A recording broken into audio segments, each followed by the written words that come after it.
두 자릿수 인상률로 정해진 내년도 최저임금 8,350원에 대한 반발이 나오고 있습니다. 중소기업들은 법을 개정해서라도 업종별로 최저임금을 차등 적용해야 된다, 이렇게 목소리를 높이고 있고요. 소상공인들의 최저임금 지급 거부 투쟁도 계속되고 있습니다.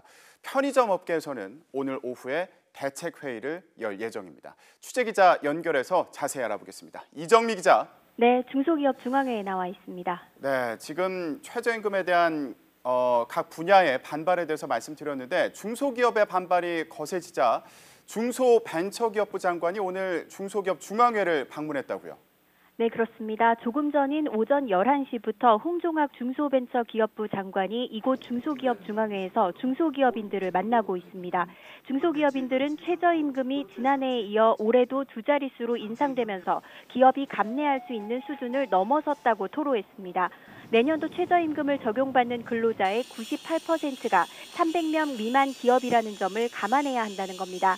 현재 5명 미만 기업의 최저임금 미만율이 전체 평균의 2배를 넘는다는 점도 강조했습니다.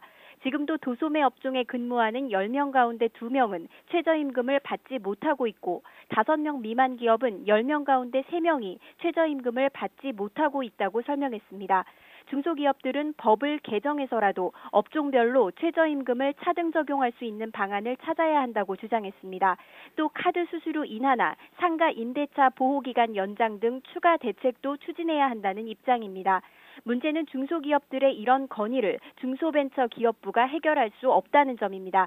최저임금법 개정은 고용노동부 소관으로 국회에서 통과해야 하고 카드 수수료 인하는 금융위원회, 상가 임대차 보호법은 국토교통부 소관입니다. 중소기업들은 홍종학 장관에게 국무회의나 담당 부처와의 협의를 통해 대책을 마련해달라고 호소했습니다. 네, 중소상인이나 편의점 업계에서는 단체 행동도 계획하고 있는데 이렇게 되면 소비자들이 피해를 보는 거 아닌가요? 네, 그렇습니다. 단체 행동이 본격화하면 그 피해는 소규모 사업장에서 일하는 근로자 그리고 말씀하셨듯 소비자들에게도 돌아갈 수밖에 없다는 지적입니다. 전국 편의점 가맹점 협회는 오늘 오후 2시에 회의를 열어 앞으로의 대응 방안을 모색합니다. 현재까지는 야간에 문을 닫거나 일부 품목을 할증해서 가격을 더 비싸게 받는 방안, 그리고 신용카드 결제를 아예 하지 않는 방안 등이 논의되고 있습니다. 24시간 문을 여는 편의점의 특성상 야간 근무자가 꼭 필요한 상황인데 근로시간 단축에 인건비까지 오르면 운영이 쉽지 않다는 주장입니다. 사장보다 근로자 임금이 더 많아지는 역전 현상도 나타날 수 있습니다. 하지만 어디에 위치해 있느냐에 따라 편의점들도 시간대별 매출 상황 등이 다르기 때문에 어떤 단체 행동에 나설지 쉽게 결론을 내리지 못하고 있습니다. 가맹점인 만큼 본사와의 협의도 필요하고 법을 위반하지 않는 선에서 대책을 찾아야 하기 때문입니다. 최저임금을 지급하지 않겠다고 선언한 소상공인들의 보이콧도 계속되고 있습니다.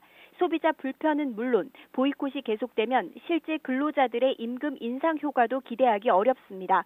오히려 소상공인들을 범법자로 내모는 결과만 초래할 거라는 우려도 커지는 등 최저임금을 둘러싼 갈등이 좀처럼 수그러들지 않고 지속하는 양상입니다.